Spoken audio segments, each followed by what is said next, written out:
Hello everyone. आज हम हिंदी भी स्टार्ट करने जा रहे हैं और इसकी हम पहली कविता पढ़ेंगे। जल्द जल्द पैर बढ़ाओ आओ आओ। ये जो कविता है वो लिखी है सूर्यकांत त्रिपाठी निराला ने। सूर्यकांत जो है उनके विचार क्रांतिशील और बदलाव लाने वाले होते हैं। वो समाज में हमेशा बदलावों की बात करते हैं और उन्होंने जब कविताएं लिखी थी वो स्वतंत्रता संग्राम के समय लिखी थी, जब हमारा देश आज़ाद होने वाला था। तो उन्होंने कहा था कि वो चाहते थे कि देश में जो अंग्रेज़ों की गुलामी वाली हमारी इंडियंस के लिए जो गुलामी की प्रथा चल रही है उसे ख़त्म कर दिया जाए।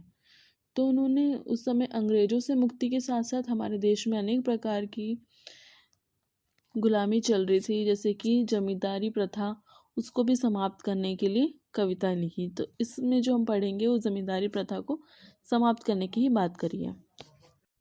हमारी पहली लाइन है, जल्द जल्द पैर बढ़ाओ आओ आओ। जल्द जल्द पैर बढ़ाओ यहाँ पर दलित और पिछड़े और शोषित वर्गों के लिए इस्तेमाल किया गया है।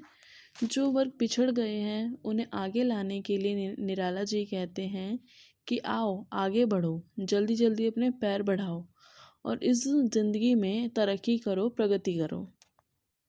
आज अमीरों की हवेली, किसानों की होगी पाठशाला। इसका मतलब है कि जो गरीब किसान हैं, जिनके पास संसाधन नहीं है और वो इतने गरीब होते हैं कि अगर एक बारी बाढ़ और सूखा आ जाता है उनके खेतों में तो उन्हें आत्महत्या तक करने के लिए मजबूर होना पड़ता है। जिसके ऊपर अमीर लोग मतलब पूंजीपति लोग, जो साहूकार होते हैं, जमींदार होते हैं, वो अपना हुक्म चलाते हैं। आज क्या होगा, उन अमीरों की हवेली में किसानों की क्लास लगेगी मतलब उन्हें वहाँ पे पाठ पढ़ाया जाएगा कि अंधेरे से कैसे उजाले में लाया जाए। कहने का मतलब है कि उन्हें ज्ञान का पाठ पढ़ाया जाएगा कि किस तरीके से गरीबी को दूर करके वो अंधकार को दूर करके रोशनी में आ सकते हैं। धोबी पासी चमार तेली खोलेंगे अंधेरे का ताला। अंधेरे मतलब अंधेरे से है। कवि कहते हैं कि आज वो समय आ चुका है जब इन्हें अपनी चेतना को जगाना होगा और ये सभी जो पिछड़ी हुई जातियां हैं, जो शोषण को कब से सह रही है, आज समय आ गया है कि ये सब एकजुट होकर पूंजीपतियों के विरुद्ध जो भी उन्होंने पूंजीपतियों ने इनके साथ अत्याचार किए थे, इसके खिलाफ आवाज़ उठाने का टाइम आ गया है। तो कवि वही कहता है कि आज ये उन्हीं की हवेलियों में जहाँ पर इनके खिलाफ षड्यंत्र रचे जाते थे, आज वो वहीं बैठकर एक पाठ पढ़ेंगे और अपने अंदर के अंधकार को दूर करेंगे।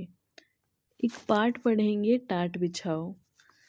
तो कवि कहते हैं कि जो भी अब जितनी भी पिछड़ी जातियां हैं आज वो संघर्ष करेंगी, क्योंकि आज वो अब वो पूंजीपतियों के सामने झुकने में कोई अब वो पूंजीपतियों के सामने बिल्कुल भी नहीं झुकेंगे।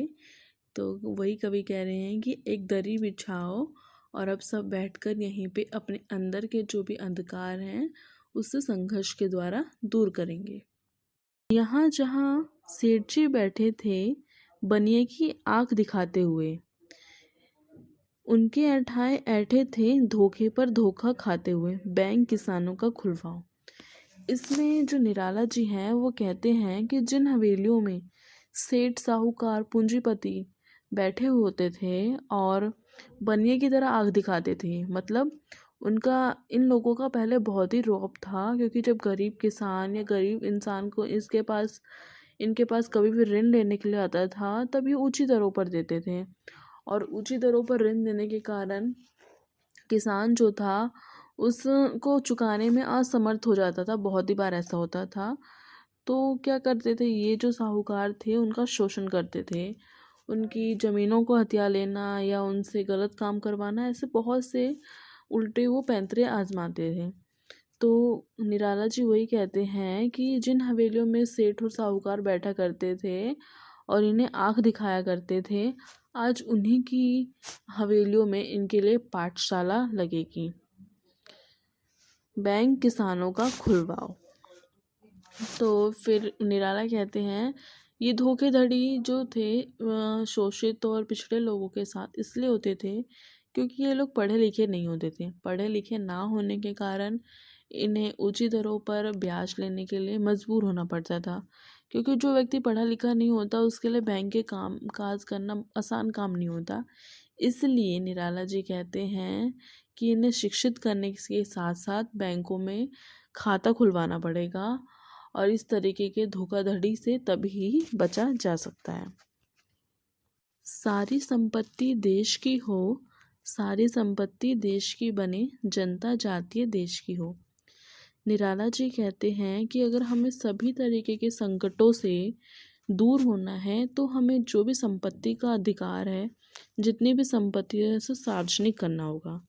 लोगों के पास जो भी निजी संपत्ति है, मतलब प्राइवेट जो उनके पास प्रॉपर्टी है, उसे सार्वजनिक करना होगा और सभी में बांटना होगा।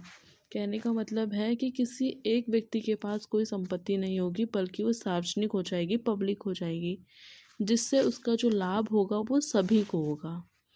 इसके अलावा निराला जी तो ये भी कहते हैं कि जनता चाहती है देश की हो, कि जितने भी लोगों के दुख सुख हैं, संकट होते हैं, वो भी सार्वजनिक हो जाए।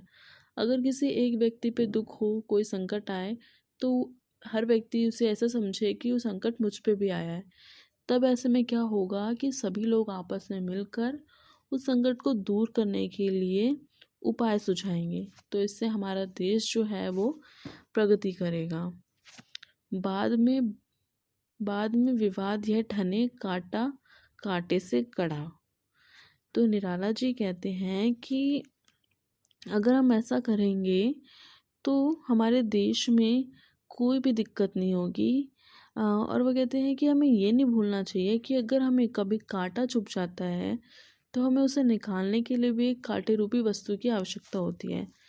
तो वो कहते हैं कि जो हमारे देश में जमींदारी प्रथा है, शोषणकारी जो प्रथा है, वो एक कांटा बन चुकी है, और उसे हमें निकालने के लिए, ख़त्म करने के लिए, उसे छुटकारा पाने के लिए हमें एक कांटे रूपी ही वस्तु की आवश्यकता है। और वो जो वस्तु होगी वो एक क्रांतिकारी संघर्ष की बात कर रहे हैं कि हम क्रांतिकारी संघर्ष के बाद ही हम इस जो हमारे देश में शोषणकारी व्यवस्था है उसे ख़त्म कर सकते हैं। तो इसमें बस इतना ही था। अगर अच्छा लगता है तो सब्सक्राइब करें, लाइक करें, शेयर करें, कमेंट करें। Thank you for watching.